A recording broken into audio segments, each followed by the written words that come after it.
This video is sponsored by the fine folk over at SCD Keys. On this channel, we're always talking about saving money and getting great deals, and that's what you can do by picking up a $50 PlayStation Store card from SCD Keys. If you head over to their website, link is down below, and search for a $50 PlayStation Store card, you'll find it. Go ahead and add it to your card, and use our specialized promo code GC3 to save 3% on your order. That'll bring the cost of the card down to $46.64. You can check out and choose your method of payment. Your key will show up on your account, and boom, just like that, you got a $50 PSN card a little bit cheaper. Not only do they have great deals on PlayStation Store credit, they also have Windows 10 and other software heavily discounted, and you can get great deals on those as well. Again, check out the link to SCD Keys in the description box below. We've got a ton to go over in this video. Activision has leaked a major beta for an upcoming PlayStation 4 game. Another open world RPG has been leaked. This one is a little insane and it's coming kind of off of left field, but if you've been following it, there have been rumors circulating that this game was to come, and now it's pretty much confirmed. On top of that, the October 2018 PlayStation Plus games are available to download right now. While I wasn't all too pleased with the October offerings, it seems like some of you guys disagreed with me, so now you can take advantage and download those games. Also, we've got a brand new Sci-Fi 3D space shooter announced for the PlayStation 4. Want to take a quick look at that, and it's coming from the guys over at Blowfish Studios. And then I also want to detail you guys Assassin's Creed Odyssey's Day 1 patch. It's not all too big, but the update might take a little bit for you to download depending on your internet speed. We'll take a look at that at the end of the video. First off, an absolutely massive beta in Sekiro Shadows Die Twice might have been leaked, and it's the most hilarious leak ever. Whatever Activision intern let this cat out of the bag is probably no longer an intern. Alright, I don't think it's that bad. If somebody lost their job over this, I think it'd be a little bit excessive, but someone tweeted at Activision's support page on Twitter saying, "Hello, I redeemed my Sekiro beta code on the Activision website, but have not received an email with the beta token. When can I expect it to be sent?" We don't even know anything about a Sekiro beta, but Activision support responded saying, "Hey there, codes will be sent out soon. Currently don't have an ETA on it. Make sure to keep an eye out for it when you will be receiving it." This tweet has since been deleted, and it pretty much lets the cat out of the bag that Sekiro Shadows Die Twice will have some sort of beta. Now, this isn't all too shocking. If you look back at Activision published games, pretty much all of their games had a pre-order incentive of getting into a beta. I mean, you look at all of the Call of Duty games. If you pre-order those titles, usually there is some sort of beta to go along with it. You have betas for their MMOs and their Blizzard titles as well. This isn't too surprising news, but considering that Sekiro is still a ways out, we have a release date confirmed of March 22nd, 2019. It'll be interesting to see when this beta actually runs. Hopefully it's before the year's out. That would be fantastic. And it would be a beta that's actually a beta and not just something to promote a future release.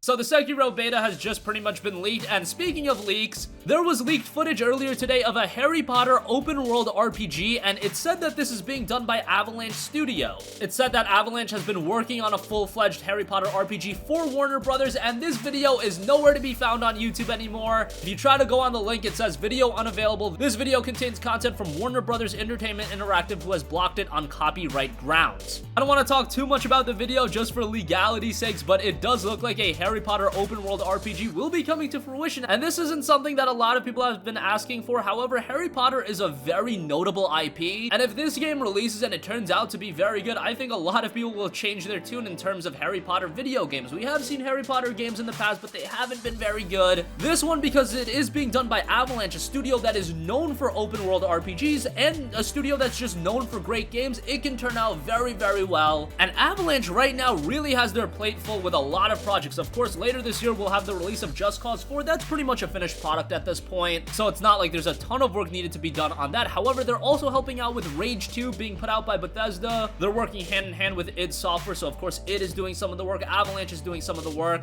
and then Avalanche also has a new IP coming in Generation Zero. That's a brand new IP. It looks to be a very ambitious game, and then you couple in this Harry Potter RPG. Man, they are absolutely working themselves to the ground. However, this is something that could be very exciting. We don't know know for a fact if Avalanche are the guys that are working on it, however, that was the rumor that was circulating last year. So this is something we'll definitely keep an eye on. Who knows if it's a PlayStation 4 game, could be a PlayStation 5 game, but a very interesting development here, and I don't think a lot of people were seeing this coming. So those were the two major leaks. Outside of that, we've also got the October 2018 PlayStation Plus games available to download right now. Of course, the games being highlighted are Friday the 13th the game and Laser League. A lot of you guys mentioned while I was so upset about Friday the 13th the game, you told me to calm down and say, hey, it's October, it's Halloween. Offering a horror game for the month of October makes a lot of sense. But then a lot of you guys also came to bat for me saying that Dead by Daylight was just given out as a Plus title, and Friday the 13th has a lot of similarities to that game. So this does seem like kind of a retread. However, if you are a Plus subscriber, if you're smart about your Plus subscription, you're only paying $4 and change a month, and you're really getting it so you can play online, maybe take advantage of the PlayStation Store sales. So to a lot of you guys, these added games are just the icing on the cake. For me, they really do make up my PlayStation Plus subscription, and I can't help but to be disappointed by Friday the 13th and Laser League, but I've been very vocal about that. Laser League does look like a pretty cool game, so something I'll definitely be checking out. But those aren't the only games. You'll also get 2064 read-only memories, which looks very interesting, and Rocket Birds 2 Evolution. Check out all of those games. They are available to download right now, and hopefully at the very least, Friday the 13th sees a surge in its player base. That's always a great thing when offering multiplayer games as a Plus title. Usually that does help out a player base and keeps the longevity of the game going, and now that Friday the 13th has been picked up by another studio, hopefully this is a game that can make a comeback and isn't just forgotten about once again. And not to mention, Laser League is another multiplayer game, and that's a game that hasn't been getting a lot of recognition. So as far as just acquiring recognition for these multiplayer experiences, I would say October's a pretty good month, but as far as offering quality experiences and known experiences, October doesn't do much for me from a personal standpoint.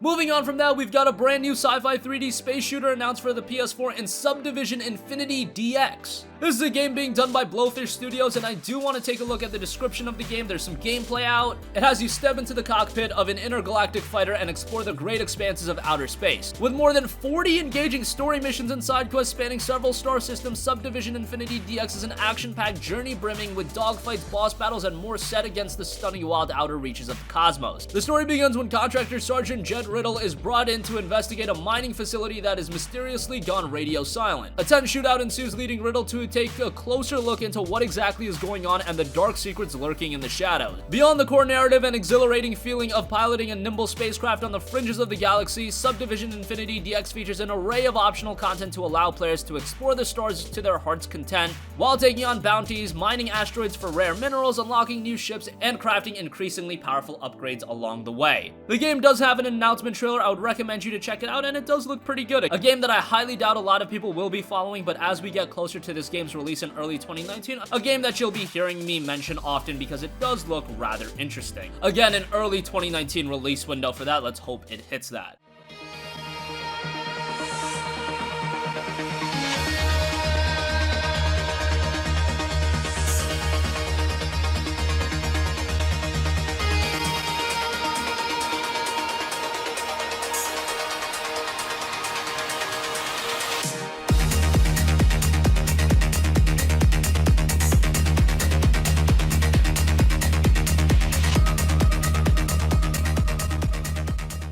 Well, that game's coming out in early 2019. A game that is releasing in just a few days or out now if you picked up the Gold Edition is Assassin's Creed Odyssey. Assassin's Creed Odyssey has also had a day one patch release that refines some of the aspects of the game, and it's a 1.4 gigabyte update, so not too excessive when you compare it to the overall size of the game. Ubisoft has said with this day one update it fixes some game-breaking bugs, and some technical and quality of life enhancements are also included. Being it has more haircuts available for you to tweak, and it does reduce load times in various areas, so that's pretty cool. Again, a 1.4 gigabyte update, AC Odyssey officially releases on the 5th. The Gold Edition is out right now, and the game is getting rather good reviews. Last I checked, it is sitting at an 86 on Metacritic, and comparatively speaking to Assassin's Creed Origins, that game was really well received and has an 81 on Metacritic, so it does look like Odyssey is a considerable improvement upon that. That's gonna conclude this video. Again, Activision has leaked the Sekiro Shadows Die Twice beta. It looks like a Harry Potter open world RPG is coming. It looks like it might be done by Avalanche, but we don't know that for a fact. The video has been taken down from YouTube, so I think it's just a formality for an announcement. This game is coming, we're just waiting on an official announcement. The October 2018 PlayStation Plus games are available to download right now. The PS4 is getting a brand new sci-fi 3D space shooter in Subdivision Infinity DX, and AC Odyssey has its day one patch out right now, sitting at 1.4 gigabytes. That's gonna conclude this video. Sound off with all of your thoughts in the comments section down below. Thank you for watching, and goodbye.